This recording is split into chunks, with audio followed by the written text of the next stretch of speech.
parler de mariage, puisque le sujet de mon message de ce matin est la relation d'épouse à époux. Amen. En réalité, je vais prendre l'exemple du mariage pour parler de cette relation que Dieu attend de nous avec Jésus-Christ. Parce que selon la parole de Dieu, nous savons tous que Jésus est notre époux et que nous sommes l'épouse de Jésus-Christ. Regarde ton voisin, regarde ta voisine, homme ou femme, dites-leur, je suis l'épouse de Jésus-Christ.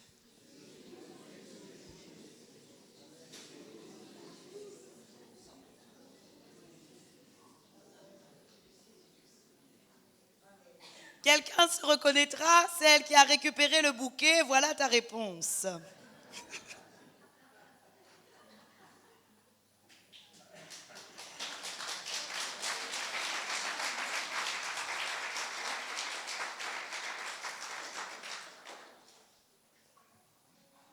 Alors voici ce que la parole de Dieu nous dit, Église. J'aimerais commencer par vous faire savoir que la volonté de Dieu pour nos vies, et lorsque j'ai reçu ce message, j'ai bien demandé au Saint-Esprit, qu'est-ce que tu veux nous dire ce matin et qu'est-ce que tu veux dire à ton peuple, à ton Église, pour que je puisse bien comprendre le sens de ce que tu veux apporter dans leur vie aujourd'hui. Et ce que j'ai pu comprendre et recevoir de l'Esprit de Dieu, c'est que notre Seigneur désire que nous ayons avec lui une relation d'épouse à époux. C'est vraiment ce que le Seigneur a mis dans mon cœur, cette première phrase où le Seigneur désire que nous ayons avec lui une relation d'épouse à époux. Et Paul exprimait à l'église de Corinthe l'engagement qu'il avait pris pour leur vie. La Bible nous dit dans 2 Corinthiens 11, le verset 2, voici ce que Paul disait à l'église de Corinthe.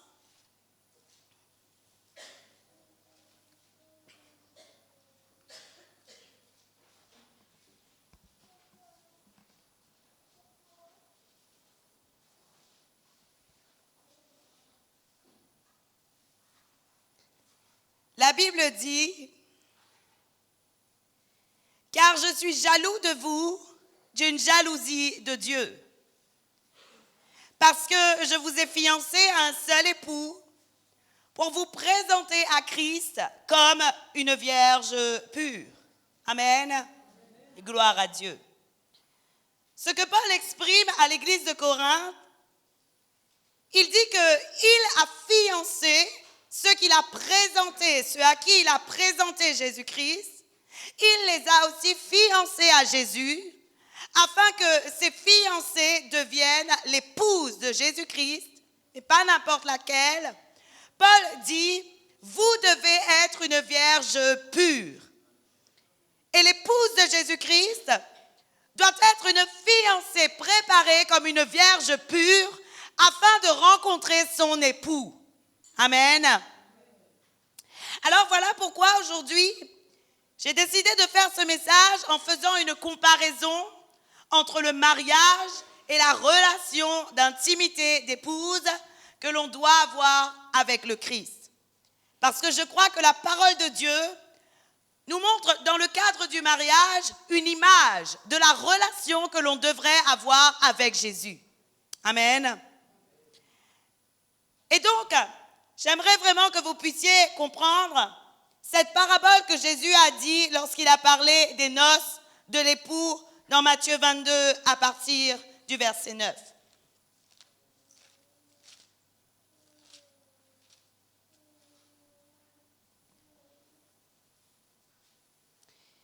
Avant de commencer à vous lire cette parole, j'aimerais vous dire, Église, que chacun de nous ici présents, dans les noces de l'agneau, nous sommes tous des invités aux noces de l'agneau. Amen. Mais j'aimerais que tu te poses cette question ce matin. Est-ce que je vais rester un invité ou est-ce que je vais devenir un élu? Parce que c'est très important de comprendre, Lorsque vous allez à un mariage, vous voyez qu'il y a beaucoup d'invités. Mais n'est-il pas vrai qu'il y a une seule épouse? Heureusement d'ailleurs. Cependant, dans le corps de Jésus-Christ, dans la volonté de Dieu, ce n'est pas la même chose. Il y a un seul époux, mais il y a plusieurs épouses. Et ces plusieurs épouses, ce seront tous ceux et celles qui auront travaillé à leur salut et qui auront été selon la volonté de Dieu dans leur vie. Amen. Mais jusqu'à ce jour, jusqu'à l'heure, nous ne sommes que des invités aux noces de l'agneau. Oui ou non? Je dois vous le dire, Église, parce que beaucoup disent, ils sont l'épouse de Jésus-Christ déjà. Mais peut-être que vous considérez comme l'épouse, mais peut-être que votre vie ne reflète pas réellement la vie de l'épouse de Jésus-Christ. Et alors, voilà pourquoi il est bon de comprendre qu'avant d'être une épouse, nous sommes une invitée, et avant d'être une épouse, nous sommes une fiancée. Ce qui veut dire qu'on se prépare à la relation d'épouse à époux. Mais nous ne sommes pas encore toujours dans cette relation d'épouse à époux. Amen. Voici ce que la parole de Dieu nous dit. Matthieu 22, à partir du verset 9. Volontairement, je commence à partir du verset 9 et puis nous reprendrons le verset 1er par la suite. La Bible dit, « Allez donc dans les carrefours et appelez aux noces tous ceux que vous trouverez. » Ses serviteurs allèrent dans les chemins, rassemblèrent tous ceux qu'ils trouvèrent, méchants et bons, et la salle des noces fut remplie de convives. Amen. Qu'est-ce que la parole de Dieu nous dit? La Bible dit qu'il y a eu un roi qui a invité des hommes et des femmes à des noces. Et la parole de Dieu nous dit que Dieu a dit à ses serviteurs, allez partout et allez inviter tous ceux que vous voyez. Allez inviter méchants et bons, invitez-les à ces noces. Ce qui veut dire que la parole de Dieu nous prouve réellement que Dieu n'a fait exception de personne. Et que dans ces noces, le roi des rois a invité tous ceux qui voulaient entendre et répondre à l'appel de Dieu dans leur vie. Amen. Et voici ce que la parole de Dieu nous dit cependant dans le verset 14. La Bible nous dit, il y a beaucoup d'appelés, mais peu d'élus. Amen. Alors c'est vrai que l'on dit Amen, mais parfois on peut prendre du temps avant de dire Amen. Parce que quand la Bible dit, il y a beaucoup d'appelés, mais peu d'élus, je peux me poser la question, je parle de moi d'abord. Je peux me poser la question, serais-je l'élu du cœur de Dieu? Parce que j'aimerais te dire, Église, l'époux cherche l'élu de son cœur, celui qui l'aime, celui qui fait tout pour lui, celui qui lui prouve qu'il a envie d'être avec lui. Parce que vous-même, tout homme qui cherche une épouse, cherche à ce que l'épouse fasse attention à lui. Oui ou non? À ses demandes, à ses recommandations, à ce qu'il attend. Mais aucun époux n'accepterait une épouse rebelle, désobéissante, qui ne ferait pas plaisir à son mari. Oui ou non? Et voilà pourquoi il est important de comprendre ce que la Bible dit.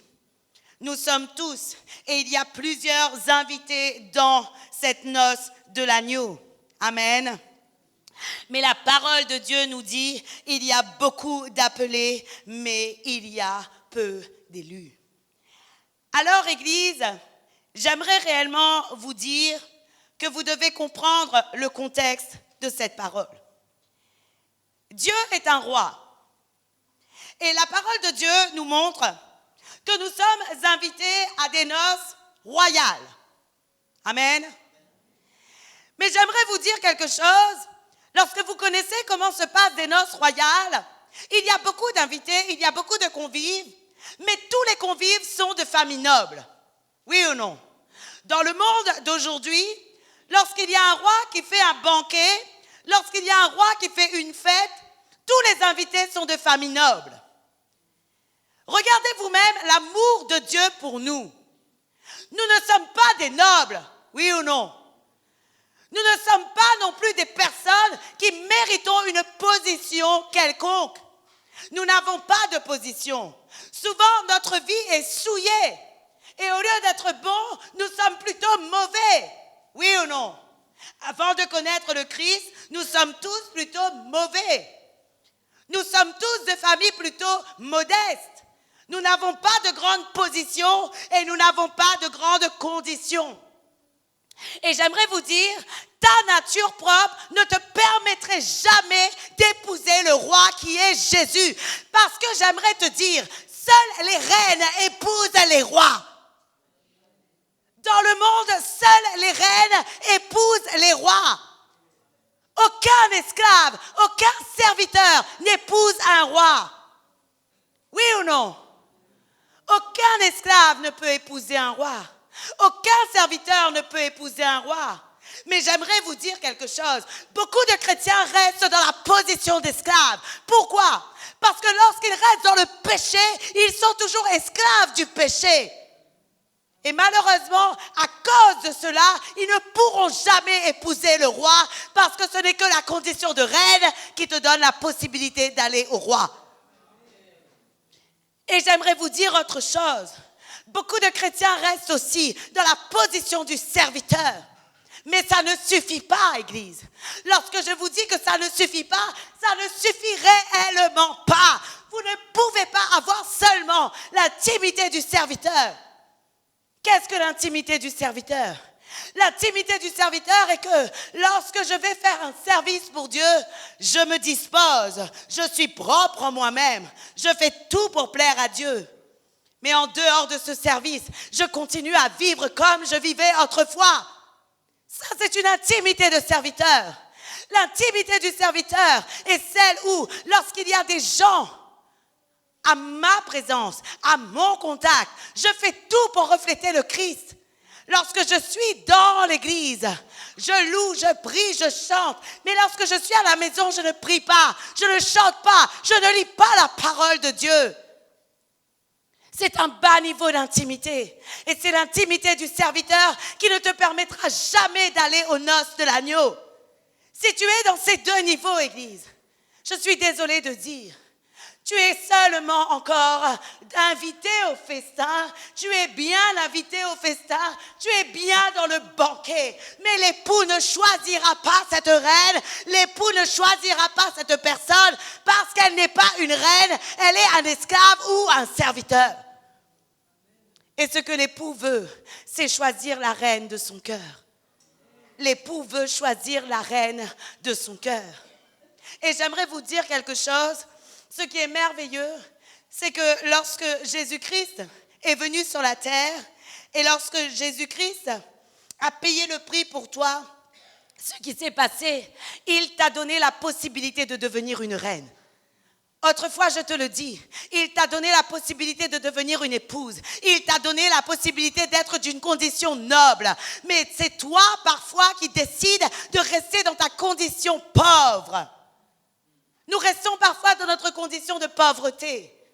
Alors que j'aimerais vous dire, le Seigneur Jésus, lorsqu'il a payé le prix pour vous sauver, il vous a donné la possibilité d'être dans une condition noble. Amen.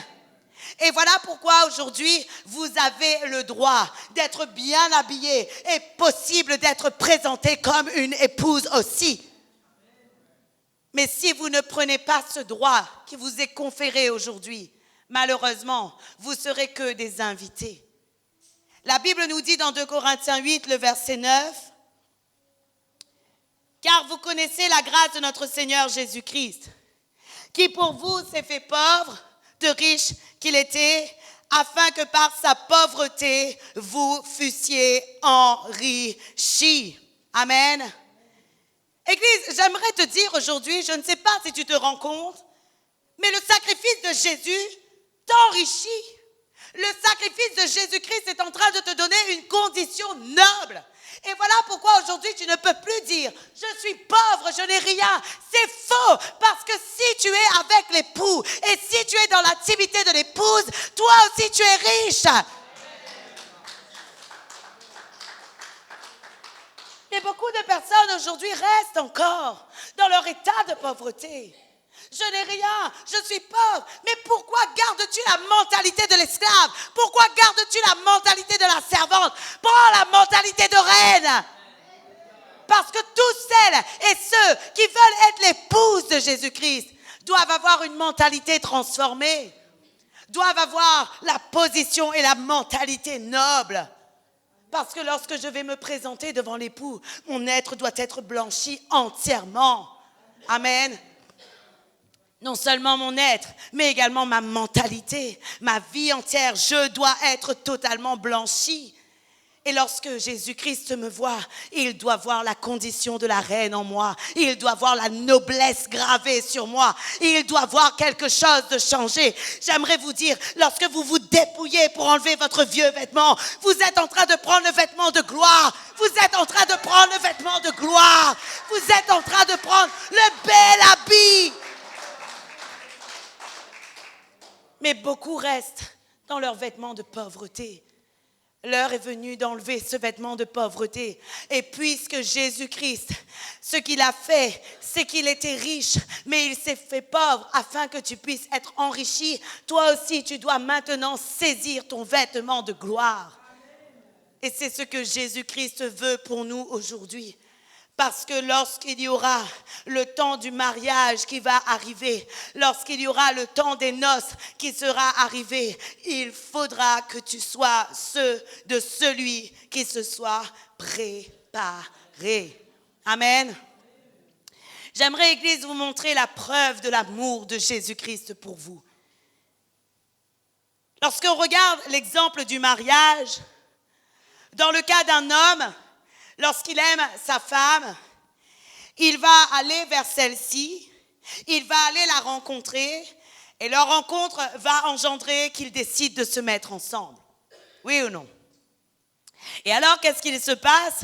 Lorsqu'ils prennent la décision de se marier, lorsqu'ils prennent la décision de devenir une seule chair, la parole de Dieu nous dit dans Éphésiens 5, le verset 31, que l'homme quitte son père et sa mère pour s'attacher à sa femme afin qu'ils deviennent une seule chair.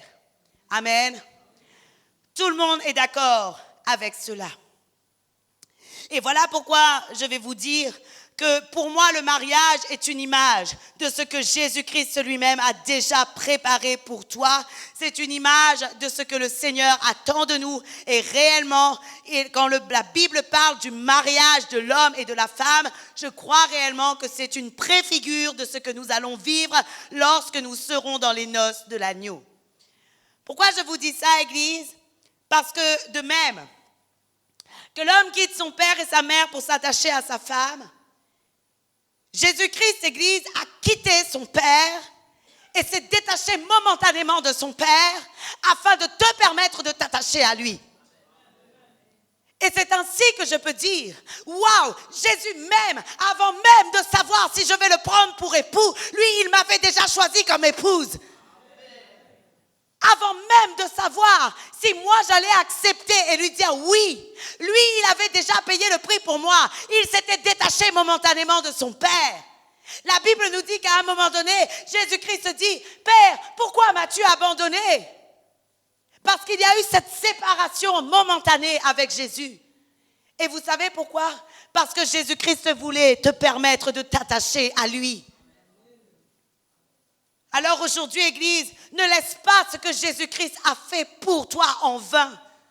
Parce que si Jésus-Christ s'est détaché momentanément du Père pour toi et pour te prendre pour épouse, tu dois saisir sa main et dire, Jésus, j'ai besoin de toi et je veux réellement que tu puisses faire de moi la femme d'excellence que tu veux que je sois. Alors je dis femme, mais j'aimerais dire l'épouse afin que les hommes ne s'en sentent pas lésés. Il faut que tu dises à Jésus, aujourd'hui je veux devenir l'épouse d'excellence que tu as pour moi. Amen, que tu veux pour moi. Et je crois vraiment, Église, que le Seigneur veut que tu sois cette épouse parfaite, sainte, sans tache, sans défaut et séparée du péché. Amen. En réalité, lorsque je regarde l'exemple du mariage, je me dis, waouh, le Seigneur Jésus nous a vraiment aimés. La Bible nous dit dans Éphésiens 5, le verset 25,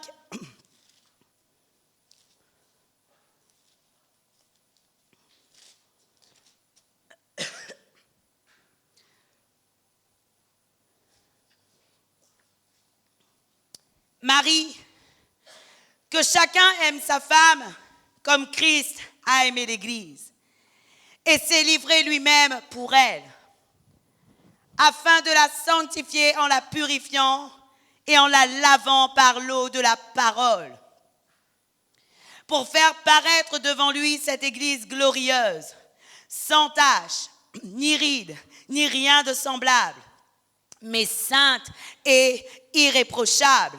Amen. Je vais répéter cette phrase. C'est tellement beau l'amour de Jésus-Christ. Au travers de ce verset biblique, j'aimerais te dire réellement qu'avant même que tu puisses trouver un époux, il y a un époux par excellence qui est Jésus-Christ. Et cet époux par excellence t'a aimé avant que tu l'aimes. Il t'a aimé avant que tu l'aimes. Et ça, c'est merveilleux. Savez-vous, Église, nous les femmes, je parle pour les femmes, parce que c'est souvent cela qui arrive. Nous sommes toujours là à chercher, c'est qui mon époux, c'est qui celui qui va m'aimer, c'est qui va prendre soin de moi, c'est qui va me chérir, c'est qui va me donner des cadeaux, c'est qui va me donner des bijoux, c'est qui. Et puis, lorsqu'on rencontre une personne, on s'attache à lui comme si, excusez-moi l'expression, c'était lui notre Dieu. Et puis on s'attend à lui, et puis on est là à dire, oh lui il va me chérir, c'est comme s'il devient notre sauveur. Mais j'aimerais vous dire quelque chose. Nous avons un autre sauveur qui s'appelle Jésus-Christ. Et avant de trouver l'homme de ta vie, trouve la relation avec Jésus. Trouve la relation avec Jésus.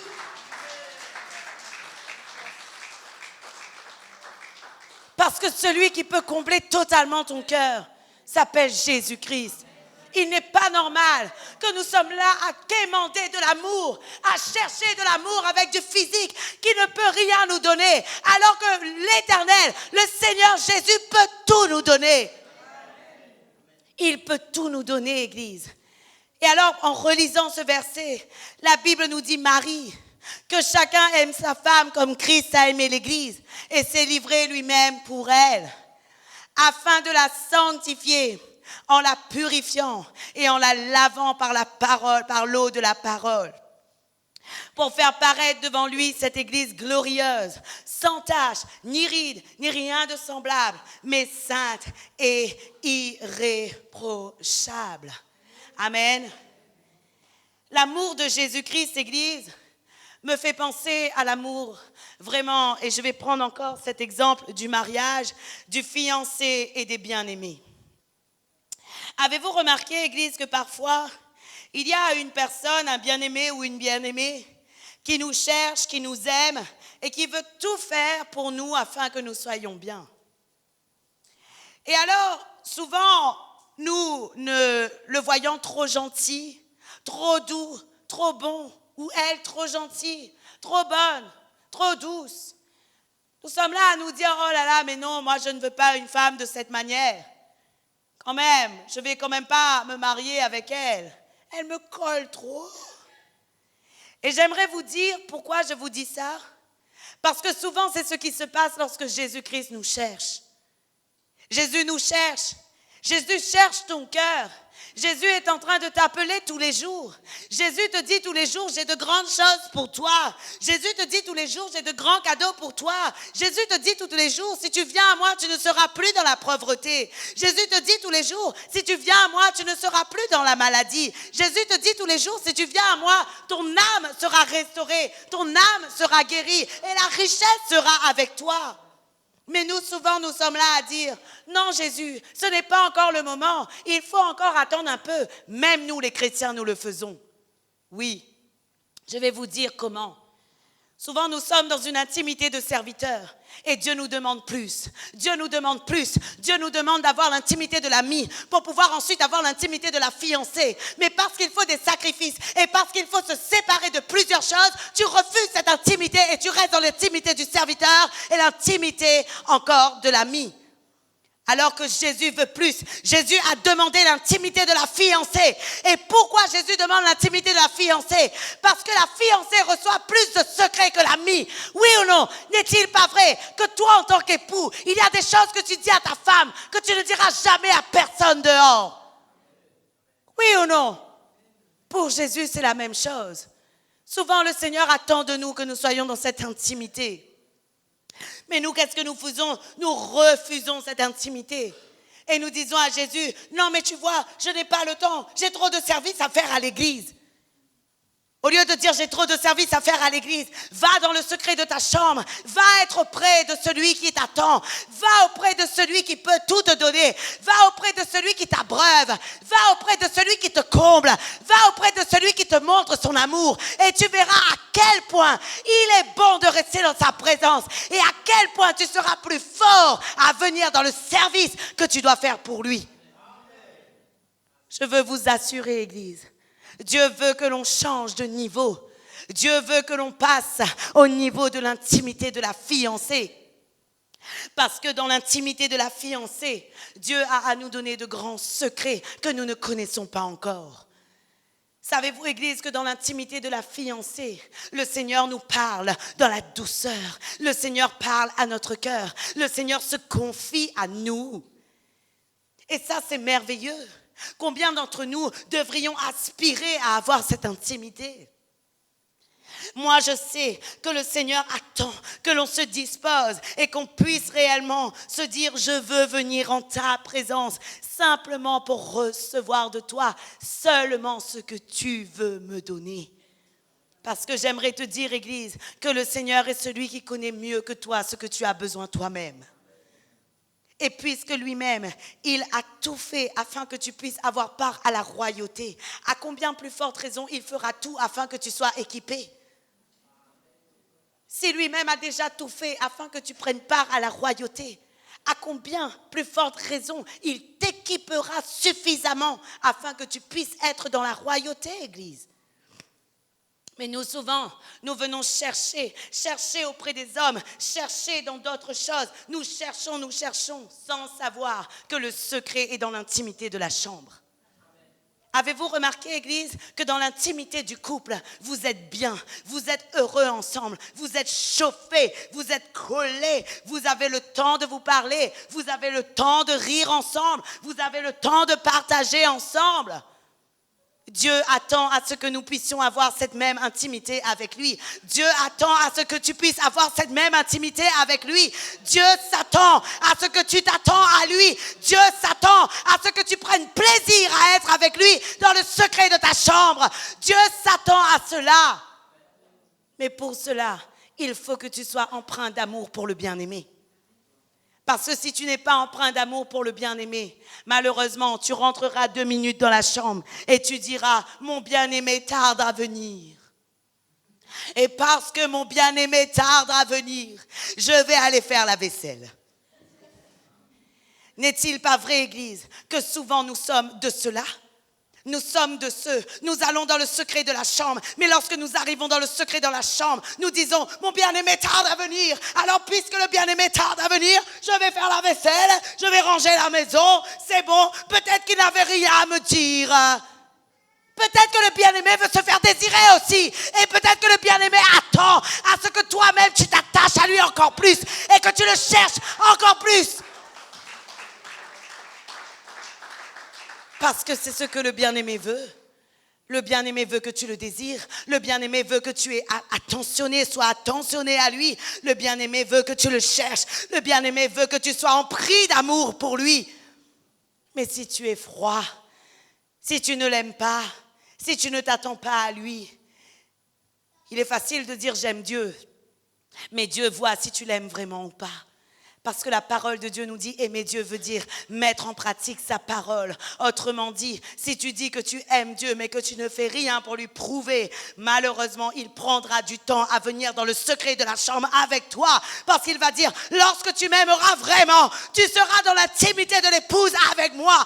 Tant que tu ne m'aimes pas, sois serviteur, sois ami, mais pas encore époux.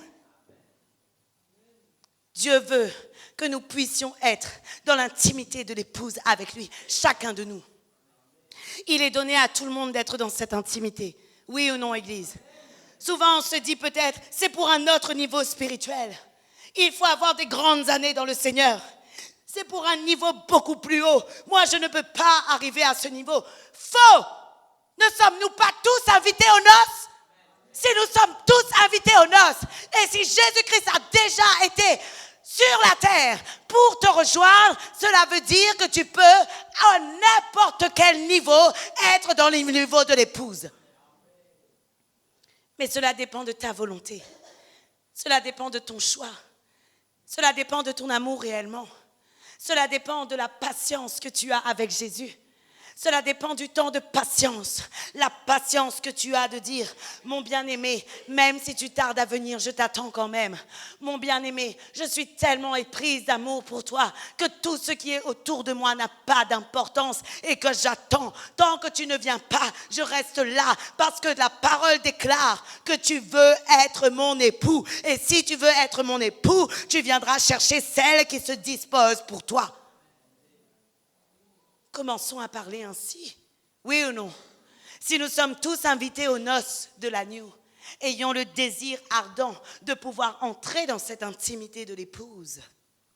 Vous allez voir, Église, à quel point l'Église de Jésus-Christ sera puissante lorsque nous amènerons des révélations que personne d'autre n'a reçues. Personne d'autre ne recevra les vérités, les révélations que Dieu te donnera dans le secret, parce qu'elles seront pour toi. Et c'est toi, la bouche, qui partagera ce que le Seigneur t'a donné dans l'intimité. Je vous le dis. Ayez un vin nouveau, ayez un amour nouveau pour le Seigneur, ayez un vin nouveau, un amour nouveau pour lui, aujourd'hui, maintenant. Parce que le Seigneur veut nous donner des révélations dont personne n'a entendu parler. Et pourtant, lui, il a des secrets à nous révéler. Savez-vous, Église, la Bible dit, les choses cachées sont à l'Éternel, mais les choses révélées sont à nous. Le Seigneur veut révéler à son épouse ses secrets. Et le Seigneur en a plein. La parole de Dieu est une source intarissable. Je suis désolée de dire, mais ce n'est pas parce qu'un homme a expliqué Éphésiens 5 d'une manière qu'Éphésiens 5 reste toujours de la même manière. Éphésiens 5 évolue parce que la parole est une source intarissable. Et tu peux aujourd'hui parler d'un verset biblique d'une manière et parler d'une autre manière du même verset biblique. Pourquoi? Parce que c'est une source intarissable. Et aujourd'hui, Dieu te fait voir quelque chose. Et demain, Dieu te ferait voir d'autres choses encore. Oui ou non? Mais beaucoup de personnes, malheureusement, ils sont entrés dans un certain légalisme. Vous voyez, ce sont ces personnes qui n'ont que l'intimité du serviteur.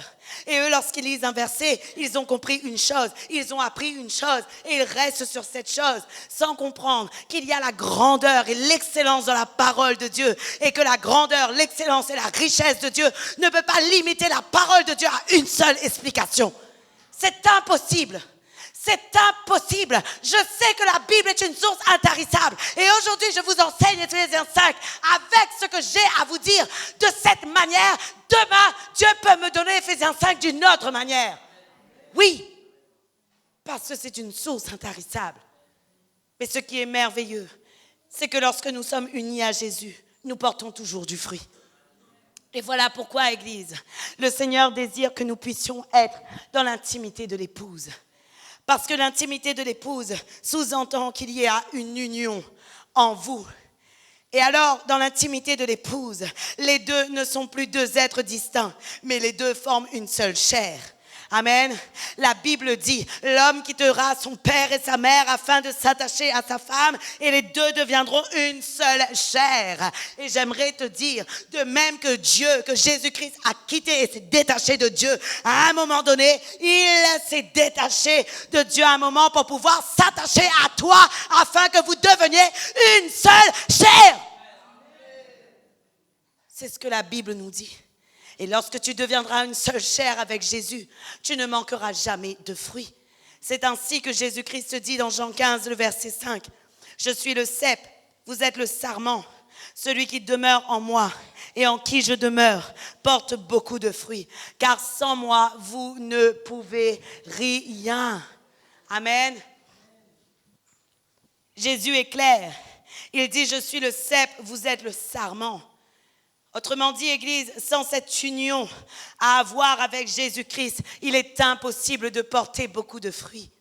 C'est ainsi que vous voyez beaucoup de personnes parler de la parole de Dieu, mais ils ne vivent jamais la parole de Dieu.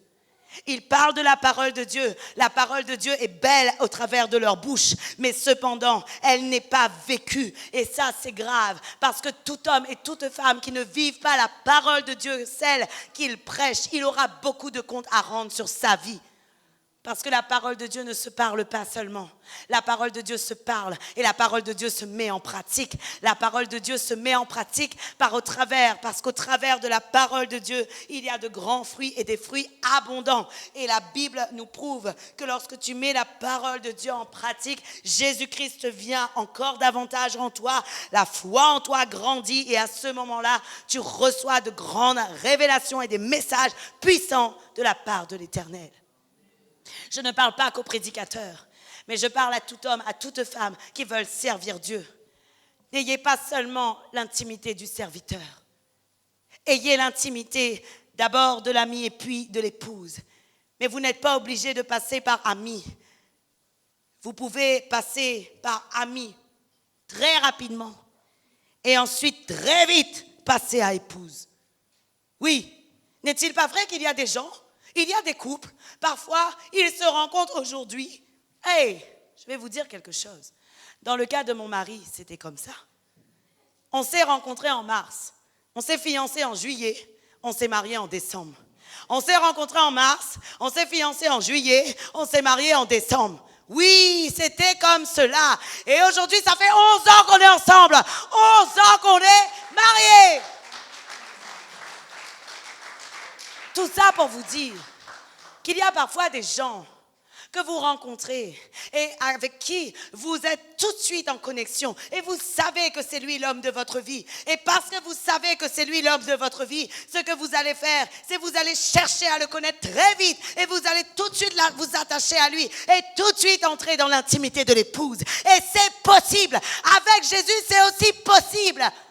Je te le dis, cela dépend de ton amour. Parfois, il y a des gens qui disent « Oh, mais tu sais, moi, ça fait que depuis hier que je connais Jésus. » Et alors, si tu l'aimes, tu peux désirer le connaître encore plus rapidement. Et tu peux très vite devenir son épouse. Tu peux très vite devenir sa fiancée afin de devenir son épouse. Tu peux très vite le faire, Église. Amen. De même que certains couples se forment facilement. De même, je crois que certaines relations avec Jésus progressent très vite à cause de la disposition du cœur de celui qui reçoit Jésus dans son cœur. Amen. Et je crois vraiment que nous devons le comprendre aujourd'hui parce que Dieu veut une relation d'époux à épouse avec nous. Mais comme je vous ai dit, cette relation d'épouse à époux ne se fera pas seule. Dieu demande une préparation. La Bible nous dit dans Matthieu 22, le verset 1 à 7, voici ce que dit la parole.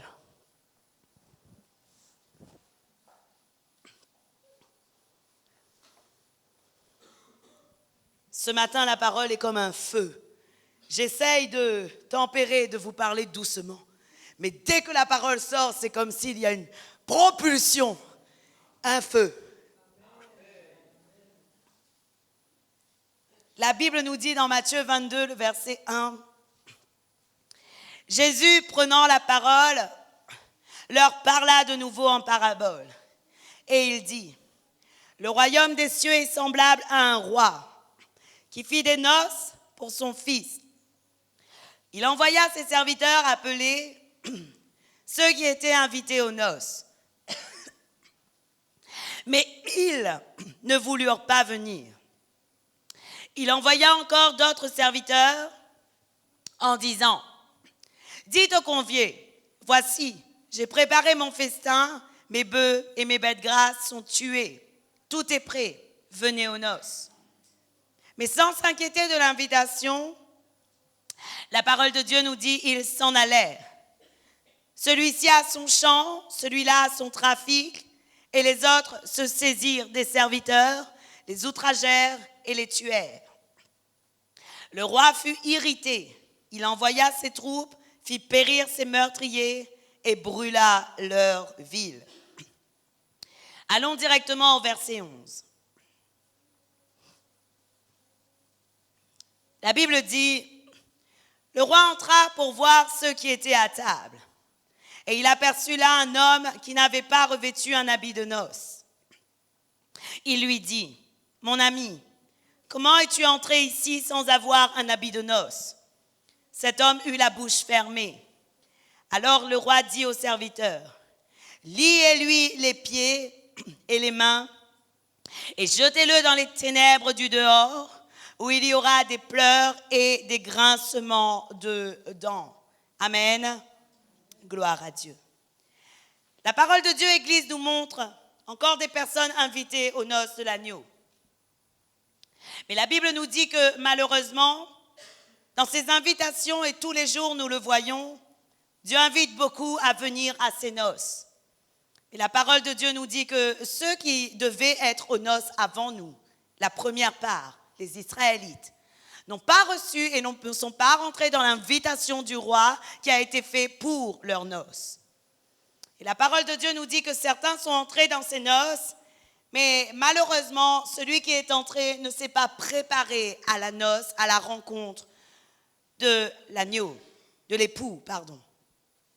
Et voici ce que la parole de Dieu nous dit. La Bible nous dit qu'au moment que le roi regarde celui qui ne s'est pas préparé, et au moment où il voit celui qui avait un vêtement qui était souillé, la Bible nous dit que le roi lui pose une question. Et le roi lui dit, « Mon ami, comment es-tu entré ici ?» Et la Bible nous dit que cet homme fut jeté, le roi a dit, « Jetez-lui dans le feu de l'enfer. » Remarquez-vous, Église, que lorsque Dieu parle toujours avec bienveillance. Avez-vous remarqué que cet homme n'était pas préparé? Et c'était triste pour lui. Cet homme ne s'était pas préparé, il avait pourtant la possibilité de se préparer, mais il n'en a rien fait. La parole de Dieu nous dit que le Seigneur ne lui a pas dit des mots qui sont ingrats, mais Dieu lui a dit « mon ami ». Le Seigneur lui a dit « mon ami », révélant ainsi que son intimité n'était pas celle de l'épouse. Est-ce que vous me suivez? Est-ce que vous me suivez? La Bible nous dit que le Seigneur, il dit à cet homme, mon ami, comment es-tu entré ici? Ce qui veut dire, Église, que nous pouvons être l'ami de Dieu, mais avoir toujours des vêtements souillés. Et la parole de Dieu nous dit que nous devons impérativement prendre le vêtement de fête, parce que le roi ne pourra être marié et uni qu'à celle qui est habillée comme une reine. Comme l'épouse, avec des beaux vêtements, celle qui a préparé ses couronnes, et celle sur les couronnes porte des diamants. Savez-vous, Église, que nous avons à préparer nos couronnes, mais nous en reparlerons tout à l'heure. Malheureusement, ce que l'on peut voir aujourd'hui, c'est que beaucoup vaquent à leurs occupations. Beaucoup, comme a dit la parole de Dieu dans Matthieu 22, la Bible nous dit que beaucoup vont à leur champ, beaucoup vont à leur trafic, et il y a beaucoup de personnes qui sont comme cela, et même nous les chrétiens. Je n'ai pas le temps d'aller dans l'intimité de l'épouse parce que j'ai trop de travail. Je dois travailler, vous comprenez, j'ai une entreprise à faire tourner, j'ai beaucoup de choses à faire, alors je n'ai pas le temps d'aller dans l'intimité de l'épouse. Vous voyez, Église, j'aimerais vous dire quelque chose. Je crois que le Seigneur me reprend là-dessus. Il est facile de dire, je suis fatigué, j'ai sommeil, Seigneur, tu comprendras. Je ne peux pas venir dans l'intimité de l'épouse avec toi. Travailler depuis très tôt le matin jusqu'au soir, c'est vraiment très dur. Comment pourrais-je faire? J'aimerais te dire, la Bible nous dit dans Ecclésiaste 1, le verset 2, que ce n'est que vanité, vanité et vanité, poursuite après le vent. Ce que Dieu attend de toi. Fais comme tu veux, mais prépare ton agenda afin de passer du temps dans l'intimité avec Jésus-Christ. Prépare ton agenda, travaille moins, fais quelque chose. Parce que j'aimerais te dire, pendant que tu es en train de suer, malheureusement, ce que tu pourrais gagner plus en passant 1 heure dans l'intimité avec Dieu, tu ne reçois pas et tu reçois moins et le diable peut en plus prendre tes biens parce qu'il n'est pas recouvert de la protection de l'époux. Parce que j'aimerais vous dire un secret. La Bible nous dit que lorsque la femme est soumise à son mari, la Bible dit, femme, soyez soumise à son mari, à votre mari, comme au Seigneur. Ce que j'ai compris, Église, c'est que la soumission à notre mari est une protection que le Seigneur nous donne. Et lorsque nous sommes soumis à notre mari, le manteau de gloire de l'Éternel nous recouvre. Et donc, lorsque nous sommes soumis à Jésus-Christ, le manteau de gloire de Jésus nous recouvre. Et à ce moment-là, nous sommes protégés contre toutes les attaques des ténèbres. Nous sommes protégés contre toutes les attaques des ténèbres. Pourquoi? Parce que Dieu dit, elle est la prunelle de mes yeux. Il est la prunelle de mes yeux. Il est mon cachet personnel. Et parce qu'il est à moi, parce qu'il est mon bien-aimé, ma bien-aimée, personne ne pourra le toucher. Et personne ne pourra toucher à ses biens. Personne. Ne négligez pas l'intimité avec le Seigneur. J'aimerais parler à ceux qui parlent beaucoup, à ceux qui travaillent beaucoup.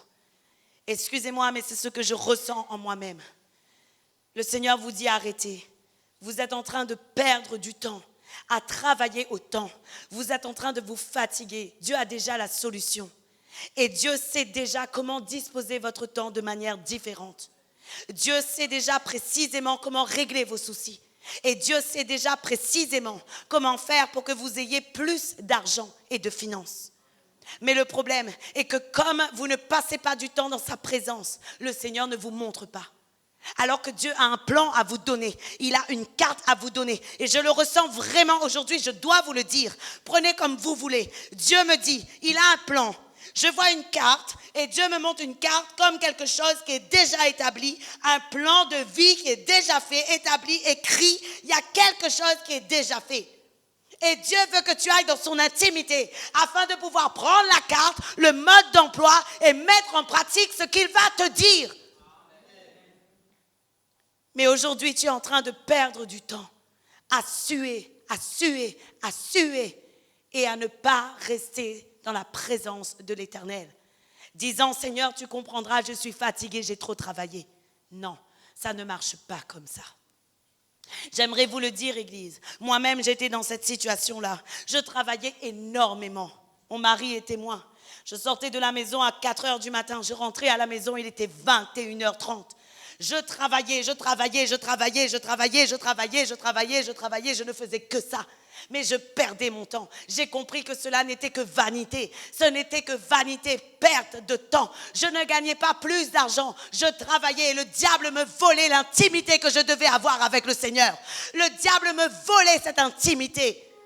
Et à ce moment-là, un jour, Dieu me donne un message. Et ce message s'appelait... comment on dit ça? Le dépouillement de Dieu dans notre temps, du diable de notre temps. Ce message s'appelait comme ça. Et à un moment donné, mon mari me dit, prends-le bien pour toi aussi, hein? Et je disais à mon mari, tu as raison, parce que le diable est en train de me voler mon temps. Le diable est en train de me voler mon temps. Le diable est en train de me voler mon intimité. Depuis ce jour, j'ai dit maintenant, quand il est 18 heures, j'arrête de travailler, je range mes affaires, je prends ma voiture, je rentre chez moi et je vais faire ce que le Seigneur me demande de faire. Et je vous assure, c'est merveilleux à quel point le Seigneur agit en profondeur lorsque tu prends beaucoup de temps avec lui. J'aimerais vous dire, Église, arrêtez de perdre du temps avec toutes les choses du monde. Préparez-vous plutôt à rencontrer l'époux parce que le Seigneur a de grands projets sur votre vie. Mais vous ne pourrez les recevoir qu'en restant près de lui, en cherchant sa présence tous les jours et réellement en disant à Dieu, Seigneur, comment veux-tu que j'organise précisément les tâches que j'ai à faire dans ma vie? Avez-vous remarqué, Église, que lorsque vous avez un époux, il veut votre bien-être? Oui ou non? Et lorsque un époux qui vous aime, lorsque vous avez un époux qui vous aime, Il veut votre bien-être. Il ne veut pas que vous soyez épuisés. Il ne veut pas que vous soyez fatigués. Il veut que vous soyez heureuses. Il veut que vous soyez épanouis. Oui ou non? Dans le cas de Jésus, c'est précisément son but. Dieu veut que tu sois heureux. Jésus veut que tu sois heureuse. Jésus veut que tu sois épanoui. Et Jésus veut que tu trouves la destinée qu'il a pour toi. Parce que le désir de Jésus est de prendre soin de toi. Amen. Comprends ceci. À vous qui êtes seuls, à vous qui n'avez pas de mari, quel est le plus bel avantage? Avoir Jésus-Christ dans votre vie. Avoir Jésus-Christ dans votre cœur, avoir Jésus-Christ qui veut prendre soin de vous, avoir Jésus-Christ qui veut vous aimer, avoir Jésus-Christ qui veut vous chérir, avoir Jésus-Christ qui veut vous combler. Parce que j'aimerais vous dire, lorsque vous êtes avec Jésus, vous n'êtes jamais seul. Vous n'êtes jamais seul. Il vous comblera toujours de sa présence. Il vous comblera toujours de ses bienfaits. Amen. Gloire à Dieu. Cependant, Église, j'aimerais vous dire quelque chose, même si vous n'êtes pas de ceux qui perdez votre temps dans le travail, comme dans tout couple, chacun de nous devons faire attention à l'infidélité. Il y a de ceux qui aiment le Seigneur et de ceux qui cherchent en tout temps à avoir une intimité avec lui, mais qui parfois peuvent commettre une infidélité. Car la parole de Dieu nous parle également d'infidélité physique, oui, mais aussi d'infidélité spirituelle. J'aimerais dire et j'aimerais parler d'abord par rapport au mariage et au couple. J'aimerais vous dire, Église, que malheureusement, beaucoup d'hommes et de femmes souffrent d'infidélité. Mais je vous l'atteste réellement. Dieu délivre de l'infidélité. Dieu délivre de tout esprit d'adultère. Dieu délivre de l'infidélité. Dieu délivre de l'adultère. Et je vous assure qu'il le fait. Je suis le témoin vivant que Dieu délivre de toute infidélité. Oui, je vous le dis, le Seigneur nous délivre. Et vous n'avez pas à craindre ces choses. Mais vous devez faire attention à ne pas tomber dans l'infidélité. La Bible nous dit, et pour tout homme, j'aimerais le dire, mais je dois le dire aussi pour les femmes, parce que je sais aussi que les femmes, maintenant, autrefois on disait que les hommes couraient les jupons, que les hommes allaient partout, et que les hommes étaient ceci, et que les hommes étaient cela. Maintenant, malheureusement, ce fléau touche aussi les femmes. Les femmes aussi vivent dans l'infidélité, parfois. Oui ou non? C'est la vérité. La Bible dit dans Proverbe 7, le verset 7 à 10. Et je vais vous montrer que c'est un esprit impur, c'est un démon. Vous devez le chasser, vous devez le chasser. Je crois que je vais témoigner pour la gloire de Dieu. Qu'importe, je vais témoigner pour la gloire de Dieu. Je vais oser le faire. Avec mon mari, nous avons vécu une situation vraiment très difficile il y a longtemps. Bien sûr, nous n'avions pas encore l'église et Dieu soit loué pour cela. Alors que je venais d'avoir mon premier fils, malheureusement, il y a eu un moment où j'ai eu un temps d'infidélité. Notre famille a failli être détruite, déchirée. Mon mari souffrait. Je vous parle et je suis encore vraiment triste de cette situation, ayant honte de ce qui s'est passé. Et toute la famille allait être déchirée par rapport à cette situation. Nous en avons vraiment souffert. Mais Dieu merci, il y avait des gens qui priaient pour nous, des chrétiens qui priaient pour nous, afin que le Seigneur nous libère de cette situation, nous délivre de cette situation. Et alors même que nous allions nous séparer, malheureusement à cause de cet impair, alors que nous allions être séparés, le Seigneur a mis sa main lui-même. Et le Seigneur a permis que notre situation, notre relation soit totalement restaurée.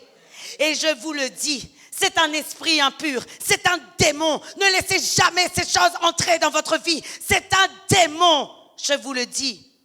Un jour, alors que j'étais délivrée de ces infidélités, parce que mon mari, lui, il était sage, c'était de ma part. Alors que j'étais délivrée de ces infidélités, un jour, j'ai fait un songe. Un esprit impur, je voyais le roi David. C'était un songe réel.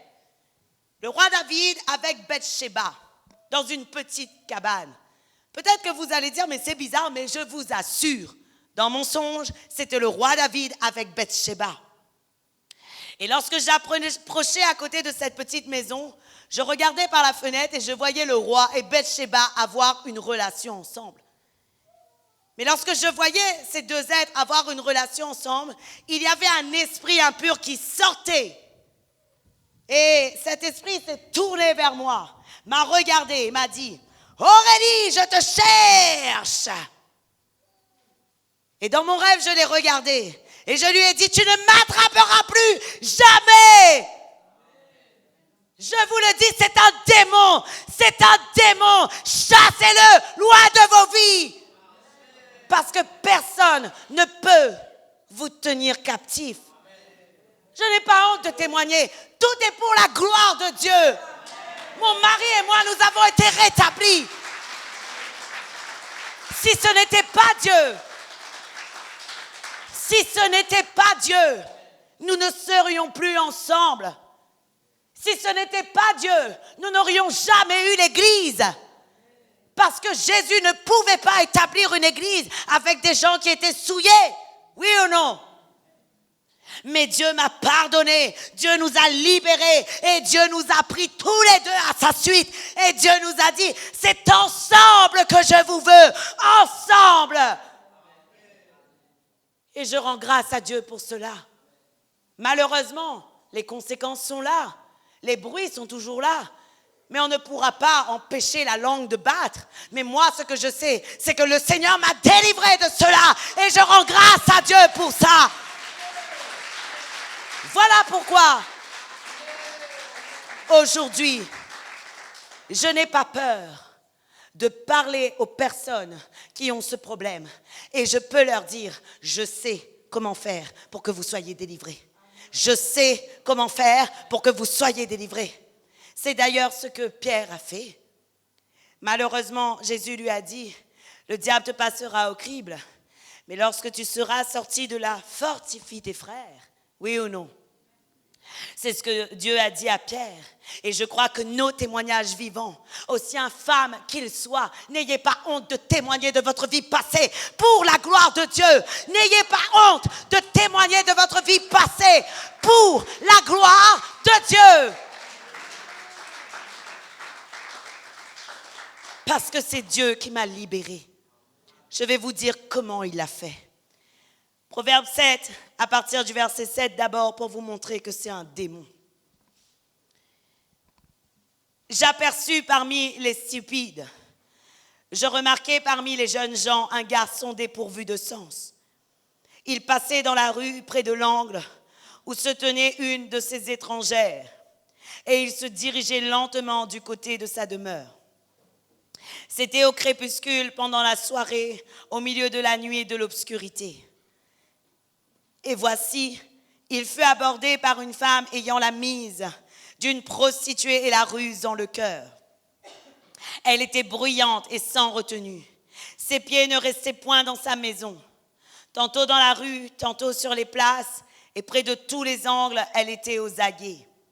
Elle le saisit et l'embrassa d'un air effronté, lui dit, « Je devais un sacrifice d'action de grâce aujourd'hui. J'ai accompli mes vœux. C'est pourquoi je suis sortie au-devant de toi pour te chercher et je t'ai trouvé. J'ai orné mon lit de couverture, de tapis de fil d'Égypte. J'ai parfumé ma couche de myrrhe, d'aloès et de cinnamome. Viens, enivrons-nous d'amour jusqu'au matin, livrons-nous joyeusement à la volupté. » Les versets 22 nous disent, elle se mit tout à coup à le suivre, comme le bœuf qui va à la boucherie, comme un fou qu'on lie pour le châtier, jusqu'à ce qu'une flèche lui perce le foie, comme l'oiseau qui se précipite dans le filet, sans savoir que c'est au prix de sa vie. Amen. La parole de Dieu, Église, nous montre que cet esprit impur disait au travers de la bouche de cette personne qu'il devait un sacrifice d'action de grâce aujourd'hui et qu'il devait accomplir ses vœux. La Bible, dans le verset 14, nous montre que c'est quelque chose, une cérémonie démoniaque et diabolique. Tout homme et toute femme qui va avoir une relation avec quelqu'un d'autre qui est autre que son mari s'associe directement avec le diable, s'associe directement avec les démons, s'associe directement avec les puissances maléfiques. Voilà pourquoi il faut prier afin que le Seigneur vous délivre de cela. Parce que vous pensez peut-être que c'est un homme. Vous le voyez physiquement homme. Mais j'aimerais vous dire que dans cette relation sexuelle, il y a un démon qui se cache et malheureusement vous êtes liés par une puissance maléfique. Et à cause de cela, dans votre maison, il va commencer à y avoir la dispute, la dissolution, la division et toutes sortes de choses. Les maladies vont venir sur vos enfants parce que ce sera des hérédités que vous allez engendrer. Oui, vous qui pensez que l'adultère, c'est bien, c'est démoniaque. Et nous devons dénoncer ces choses. Moi, je le dénonce aujourd'hui. Parce que j'ai combattu contre lui. Et j'ai dit à cet esprit, maintenant, c'est moi qui vais te combattre. Je vais te combattre. Je vais te combattre. Je vais te chasser. Je vais te combattre. Tu as voulu voler ma vie. Je vais te détruire. Par le nom de Jésus. Par le nom de Jésus. Et je veux vous le dire, Église. Faites attention à l'infidélité physique. Ce sont des démons avec lesquels vous vous associez. Ne pensez pas que c'est un plaisir. Ne pensez pas que c'est bien. Ne pensez pas que oui, c'est bien. La personne avec qui vous êtes prend soin de vous, vous donne des cadeaux. Ce n'est qu'un piège du diable pour vous enrôler dans une action démoniaque, une action spirituelle qui lie votre vie à la puissance des ténèbres. Aujourd'hui, je veux vous le dire et je veux le dénoncer. Faites attention à l'infidélité. J'aimerais vous dire que dans le cadre du couple, voici ce que vous avez besoin de comprendre afin que le Seigneur vous libère définitivement de l'infidélité. La première chose à faire est de totalement se détacher de la personne avec qui vous avez eu des relations intimes. Oui, parce que vous pourriez très bien dire, bon, je vais arrêter. Mais malheureusement, vous allez voir, la chair appelle la chair. La première chose est de vous détacher totalement de cette personne et de faire prier pour vous. Faites prier pour vous. Faites prier pour vous afin qu'on vous délie au nom de Jésus-Christ de tout lien satanique qu'il y a eu dans vos vies. Arrêtez d'avoir peur. Pensez-vous que j'ai eu peur? Non, je suis allée voir un pasteur et j'ai dit je suis désolée, je suis comme ça, sortez-moi de là. C'est ce que j'ai dit. Sortez-moi de là, parce que je ne sais pas comment faire. Mais si tout le monde se tait sur ces choses, comment les gens vont-ils être délivrés? Comment les gens vont-ils être délivrés? J'aimerais vous dire, beaucoup d'hommes et de femmes souffrent de cela, et même des hommes et des femmes de Dieu. Je suis désolée de dire, appelons un chat un chat. Le diable fait en sorte que les hommes de Dieu soient sous ce joug afin de les tenir captifs. Je vous le dis, voilà pourquoi j'ai décidé. Et j'ai dit, Seigneur, autrefois j'avais honte de ma condition ancienne. Mais après tout, je ne travaillais pas encore pour toi. Et je ne te connaissais pas encore comme je te connais maintenant. Mais aujourd'hui, je peux le dire, je peux témoigner. Et je n'aurai pas honte de cette condition. Parce que je veux dire aux autres, faites attention. Oui, je veux dire aux autres, faites attention. Alors détachez-vous et faites prier pour vous. Arrêtez de couvrir ce péché. Arrêtez de faire comme si vous avez honte. Arrêtez de le faire. Détachez-vous et faites prier pour vous. Et ensuite, faites ce que la parole de Dieu nous dit. La Bible nous dit dans Éphésiens 5,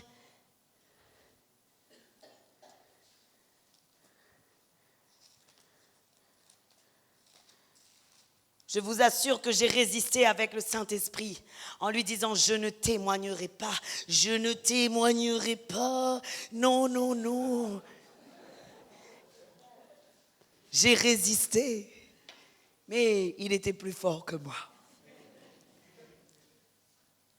la Bible dit, femme, que chacune soit soumise à son mari. Matthieu 5, le verset 22. Éphésiens, 5. Excusez-moi. La Bible dit, femme, que chacune soit soumise à son mari, comme au Seigneur. Car le mari est le chef de la femme, comme Christ est le chef de l'Église, qui est son corps et dont il est le sauveur. Bien-aimés, j'aimerais vous dire que bien souvent, le diable a détourné cette parole. Moi-même, j'étais victime d'un détournement de cette parole. Lorsqu'on me disait « Sois soumise à ton mari », vous savez, tout le monde sait que je suis une femme de caractère, une femme qui dirige beaucoup d'hommes dans son travail. Et malheureusement, il m'était très difficile de mettre en pratique ce que la parole de Dieu disait par rapport à la soumission à son époux. Et à chaque fois, je disais, mais qui, moi? Je vais me soumettre à un homme? Jamais.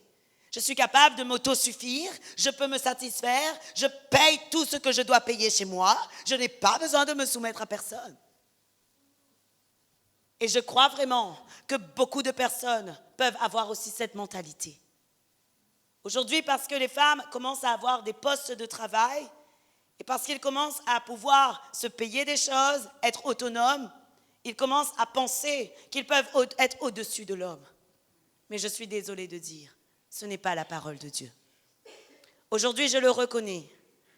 Et je vous le dis, pour ne pas être victime d'esprit d'adultère, toute femme doit être soumise à son mari. Vous me voyez comme ça. Ici, je suis pasteur. Ici, j'ai autorité. Mais je vous assure qu'à la maison, je ne suis pas comme ça avec lui. À la maison, c'est « Chérie, est-ce que tu veux de l'eau? Est-ce que tu veux un petit café? » Je suis soumise à mon mari. Je suis soumise à mon mari. Pourquoi? C'est ma couverture. Si je sors de sa couverture, je ne suis pas non plus sous celle de Christ. Non, si je sors de sa couverture, je ne peux pas être sous celle de Jésus-Christ. Parce que la Bible nous dit, femmes, soyez soumises à vos maris, car le mari est le chef de la femme, comme Christ est le chef de l'Église. Mon mari est celui à qui je dois respect, soumission et honneur. Et je vous le dis, autrefois, tout ce que je faisais, je ne le consultais pas. Et c'est à cause de ça que cet esprit impur m'a piégée. Mais maintenant, je sais. Et maintenant, je dis à mon mari, chérie, quand un homme vient me parler, colle-toi bien à moi. Colle-toi bien à moi. Oui. Aujourd'hui, lorsque je dois prendre une décision, je vais le voir et je lui dis, chérie, et il y a ça, qu'est-ce que toi tu en penses? Et je sais que Dieu lui donne aussi la révélation afin de me la donner. Lorsqu'il y a des décisions à prendre dans l'assemblée, je ne les prends pas seule. Il est à mes côtés, il est mon chef et j'écoute ce que lui, il me dit aussi. Et c'est comme cela que chacun de nous devrions être. Ne soyons pas des femmes qui se laissons prendre par un esprit de Jézabel. Ne soyons pas dans des esprits d'adultère. Non, soyons réellement, comme la parole de Dieu nous dit, soumis à notre mari, afin que rien ne puisse nous atteindre. Amen. Et c'est alors que nous allons être des guerrières pour l'Éternel. Si vous n'avez pas de mari, soyez soumis à Jésus-Christ, parce qu'il est le chef. Amen. Alors je suis soumise à mon mari, mais je suis encore soumise à Jésus-Christ. Je dois la soumission et l'honneur. Et c'est à cause de cela que le Seigneur m'a libérée totalement de ces esprits d'adultère. Et je vais vous dire quelque chose, je ne vais pas me mettre sous un joug étranger non plus. Il y a des gens, eux, quand ils vont toujours avec les hommes. Les femmes, toujours. Moi, les hommes. Mais allez avec les femmes, priez pour les femmes prient sur les hommes prient sur les hommes. Arrêtez de vous mettre sous des jougs étrangers. On n'est pas appelé à se mettre sous des jougs étrangers. Arrêtez, ne pensez pas que vous êtes plus fort que votre chair. Il viendra un moment où la chair va vous dominer. Arrêtez, Église. Nous ne sommes pas appelés à nous mettre sous des jougs étrangers. Mais le problème est que bien souvent, nous nous mettons nous-mêmes sous des jougs étrangers. Et je crois vraiment, Église, qu'on ne doit pas laisser une porte d'accès au diable. Dans le cas du mari, afin de ne pas entrer dans l'adultère, parce que ça arrive également pour l'homme. Je crois vraiment que la parole de Dieu nous dit, Éphésiens 5, le verset 25, « Marie, que chacun aime sa femme comme Christ a aimé l'Église et s'est livré pour elle-même, lui-même pour elle. » Amen. Je crois, Église, que tout homme doit prendre le temps d'aimer sa femme. Je crois que tout homme doit prendre le temps de contempler la beauté de sa femme. Je crois que tout homme doit prendre le temps de prendre soin d'elle. Je crois que tout homme doit prendre le temps de s'intéresser à elle. Je crois que tout homme doit élever sa femme. Et je crois que tout homme doit l'aimer plus que tout. Car la parole de Dieu nous dit dans Proverbe 5, le verset 18 à 21, voici ce que la Bible nous dit.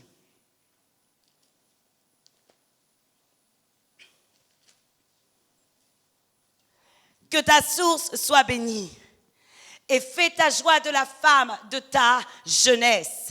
Amen. Qu'est-ce que la parole de Dieu nous dit? Que ta source soit bénie et fais ta joie de la femme de ta jeunesse. Pour tout homme, chérissez votre femme, ne regardez qu'elle et ne prenez pas le temps de regarder à une autre femme et dire « Oh, elle est belle ». Ce n'est pas la peine de le dire, ce n'est pas la peine d'y penser, ce n'est pas la peine de le dire. La seule beauté qu'il y a à côté de vous, c'est votre femme. La seule beauté qu'il y a à côté de vous, c'est votre femme. Les autres femmes ne vous intéressent pas.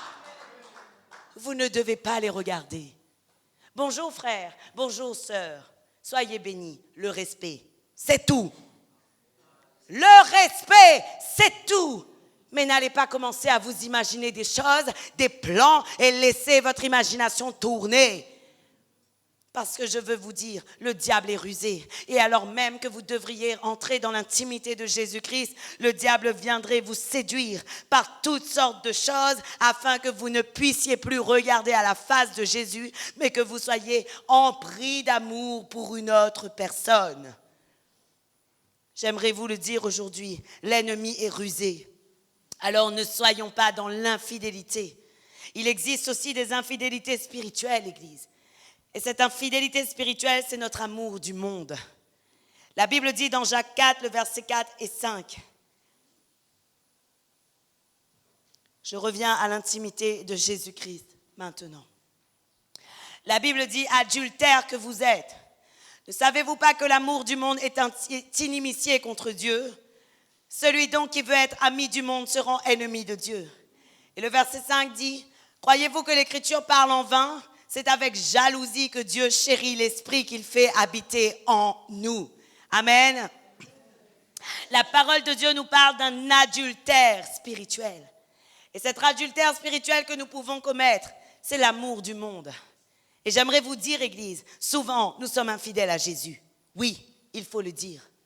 Lorsque nous aimons plus les plaisirs que Dieu, lorsque nous aimons plus nos amis que Dieu, même lorsque nous aimons plus notre famille que Dieu, lorsque nous aimons passer beaucoup plus de temps avec les autres qu'avec le Seigneur Jésus, nous sommes dans des infidélités spirituelles. Lorsque nous prenons plus de temps à nous concentrer sur les richesses du monde, nous sommes dans de l'infidélité spirituelle. Et Dieu veut encore là nous délivrer de toute infidélité.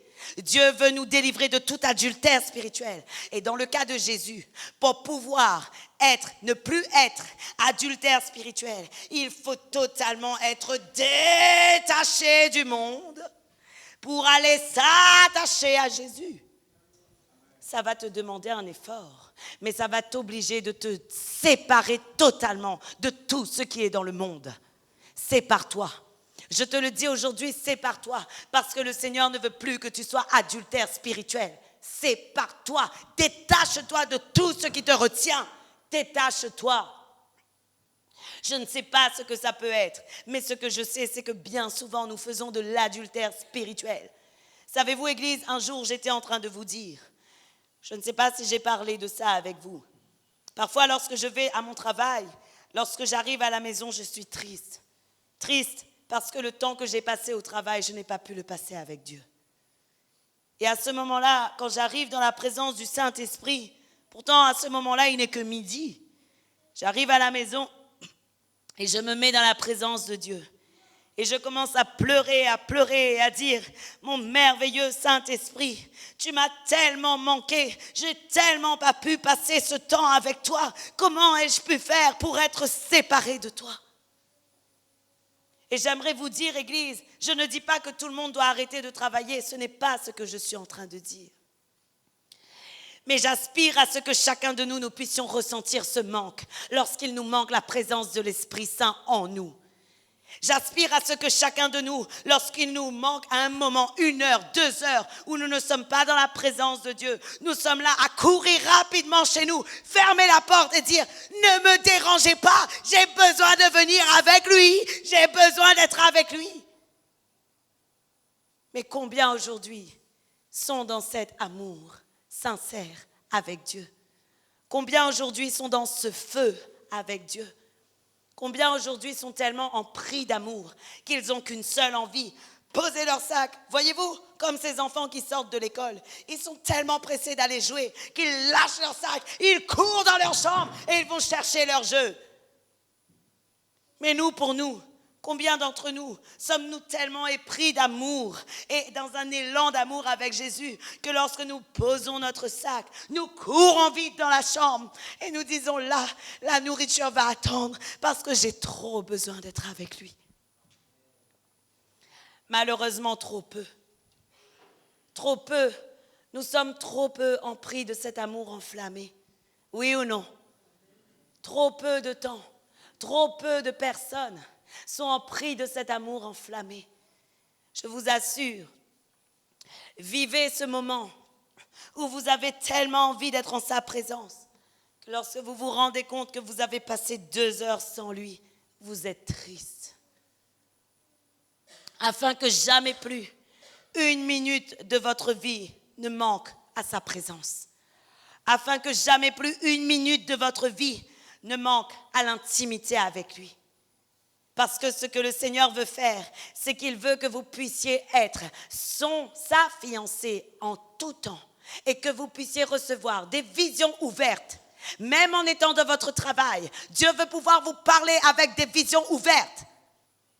Même en étant dans une activité, Dieu veut pouvoir vous donner un message à l'instant même. Vous parlez, vous prêchez la parole afin que vous puissiez recevoir des révélations de sa part. C'est ce que Dieu veut pour vous. Dieu veut que vous soyez toujours allumés, enflammés. Et lorsque le Seigneur a à vous communiquer quelque chose, instantanément, la puissance revient en vous. Et le Seigneur vous parle, vous communique, afin que vous puissiez communiquer aux autres.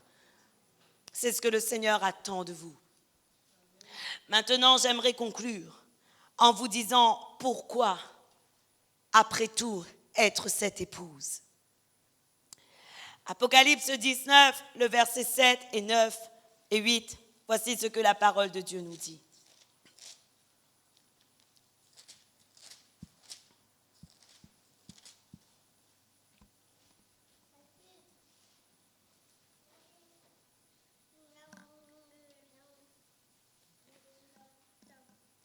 Je prie que tu prêches la parole. La Bible dit: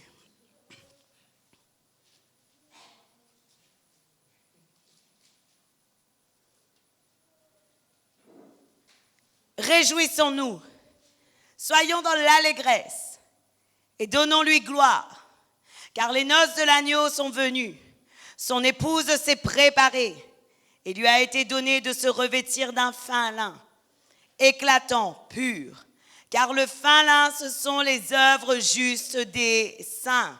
Amen. Voici ce que la parole de Dieu nous dit. La Bible nous dit réjouissons-nous, car les noces de l'agneau sont venues et son épouse s'est préparée. Comme je vous avais dit tout à l'heure, nous sommes invités au banquet du roi. Et Jésus cherche une personne de noble famille. Mais la noblesse nous est donnée que par lui-même, parce qu'aucun roi de la terre n'a la richesse de Dieu dans les cieux. Amen. Alors, puisque nous avons besoin d'avoir la même identité de Jésus-Christ, puisque nous avons besoin d'avoir la même caractéristique, la même nature de Jésus-Christ, il nous faut devenir absolument comme l'épouse qu'il désire. Voyez-vous, Église, la Bible nous montre l'exemple d'Esther. Esther était une femme, non pas noble, non pas riche, elle était juive. Et la parole de Dieu nous dit qu'Esther avait caché qui elle était. Elle avait caché sa nature. Et la Bible nous dit qu'elle reçut les bonnes grâces d'un eunuque qui s'appelait Agé. Et à cause de cela, Agé l'a aidé à se préparer. La Bible nous dit qu'il se revêtait de parfum. Et vous savez, Église, je crois que quand la parole de Dieu nous dit que ces femmes se revêtaient de parfum, cela est une image de ce que Jésus nous demande. La Bible nous dit nous sommes un parfum à l'odeur agréable de Christ. Et je crois que ce que le Seigneur veut de nous, c'est que comme Esther qui s'est préparée à devenir reine, nous puissions nous aussi mettre beaucoup de parfum de Jésus-Christ sur nous, afin que nous puissions refléter l'odeur agréable de Jésus-Christ. Parce qu'au temps ancien, c'était les odeurs qui faisaient qu'on préparait cette femme, cette reine, afin d'entrer dans la noblesse. Leur corps recevait un parfum différent. Leur manière de faire était différente. Elles se préparaient à la rencontre de l'époux. Alors, je vous le dis aujourd'hui, Dieu aspire à ce que tu deviennes le parfum agréable de Christ. Dieu aspire que tu n'aies plus ce parfum, mais Dieu aspire à ce que tu puisses avoir le parfum agréable de Jésus-Christ, afin que Jésus puisse te reconnaître. Lorsque le roi passe dans la salle des noces et qu'il te voit, il te dit, toi, mon épouse, et toi, mon épouse, et toi, mon épouse. En réalité, le Seigneur est en train de chercher l'élu de son cœur. Pourquoi être l'épouse? Parce que la parole de Dieu, pourquoi être l'épouse? Parce que la parole de Dieu nous dit que seule une épouse peut hériter des biens du royaume des cieux. Pourquoi être l'épouse? Parce que l'époux est le seul à avoir plusieurs couronnes sur sa tête. Et c'est seulement lorsque tu seras dans l'intimité de l'épouse que toi-même, tu pourras bénéficier de toutes les couronnes du roi sur ta tête. La Bible nous dit que nous devons tous nous revêtir de la couronne de vie, de la couronne d'incorruptibilité, de la couronne de justice, de la couronne de gloire et de la couronne de joie. Nous avons 5 couronnes à revêtir. Je vais vous répéter lesquelles. La couronne de vie, la couronne d'incorruptibilité, la couronne de justice, la couronne de gloire et la couronne de joie. Mais je vais vous le dire, seule l'épouse reçoit les couronnes. Parce que seule l'épouse s'est préparée au niveau de reine. Lorsque tu n'es pas épouse, le niveau de reine, tu ne le connais pas. Mais lorsque tu es épouse, le niveau de reine, tu le connais. À combien je veux te dire, lorsque tu seras dans l'intimité de l'épouse, Jésus-Christ va te revêtir de beaucoup de richesses. Lorsque tu seras dans l'intimité de l'épouse, Jésus-Christ va te revêtir de nombreux joyaux. Lorsque tu seras dans l'intimité de l'épouse, ton vêtement ne sera plus comme il est aujourd'hui, mais les gens verront un vêtement différent sur toi.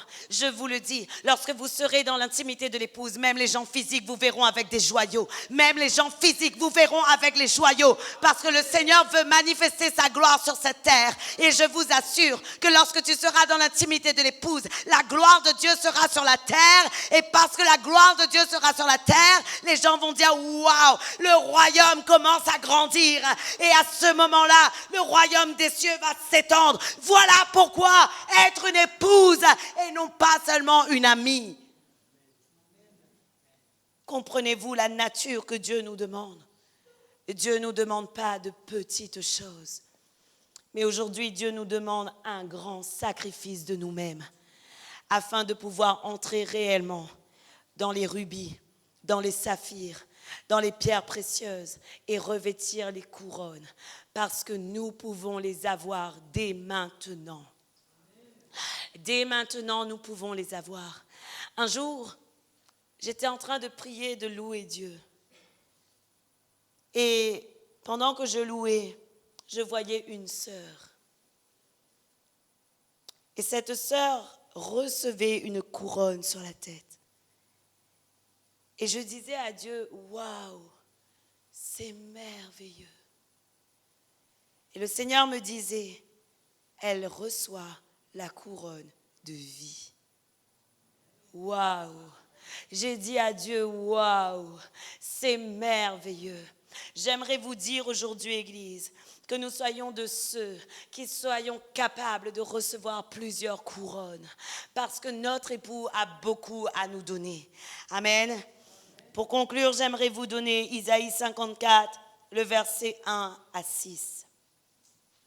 La Bible nous dit, « Réjouis-toi stérile, toi qui n'enfantes plus, fais éclater ton allégresse et ta joie, toi qui n'as plus de douleur, car le fils de la délaissée seront plus nombreux que les fils de celle qui est mariée, dit l'Éternel. » J'aimerais que l'on aille directement au verset 5. Il dit, « Car ton Créateur est ton époux, l'Éternel des armées est son nom, et ton Rédempteur est le Saint d'Israël. Il se nomme Dieu de toute la terre. » Le verset 6 nous dit, « Car l'Éternel te rappelle comme une femme délaissée, au cœur attristé, comme une épouse de la jeunesse qui a été répudiée, dit ton Dieu. » Amen. Aujourd'hui, je vous le dis, Église, Jésus veut nous prendre comme épouse. Nous sommes invités à ses noces. Soyons prêts à nous attacher à lui et à devenir l'épouse de Jésus-Christ. Cela va vous demander des efforts. Cela va vous demander une intimité beaucoup plus profonde, mais cela va vous donner du résultat d'excellence que vous-même, vous n'allez pas comprendre. Le Seigneur va vous donner la grandeur de son royaume, la révélation de la grandeur de son royaume. J'aimerais vous dire, je suis pressée de vous quitter afin d'aller dans mon lieu secret. Amen. Soyez pleinement bénis.